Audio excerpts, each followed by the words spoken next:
ma'am.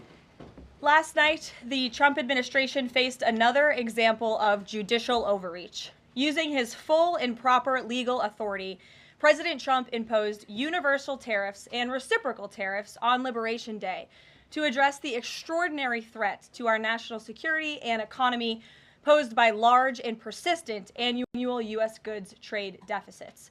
The United States has run a trade deficit of goods every year since 1975.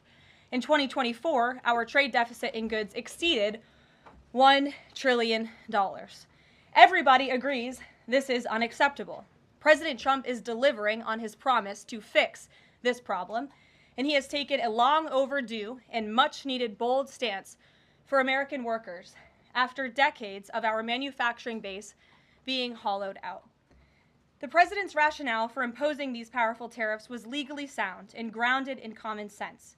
President Trump correctly believes that America cannot function safely long-term if we are unable to scale advanced domestic manufacturing capacity, have our own secure critical supply chains, and our defense industrial base is dependent on foreign adversaries. Three judges of the U.S. Court of International Trade disagreed and brazenly abused their judicial power to usurp the authority of President Trump to stop him from carrying out the mandate that the American people gave him. These judges failed to acknowledge that the President of the United States has core foreign affairs powers and authority given to him by Congress to protect the United States economy and national security.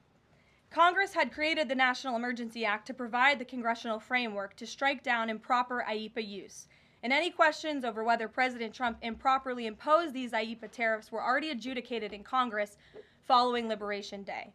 Congress firmly rejected an effort led by Senator Rand Paul and Democrats to terminate the president's reciprocal tariffs. The courts should have no role here.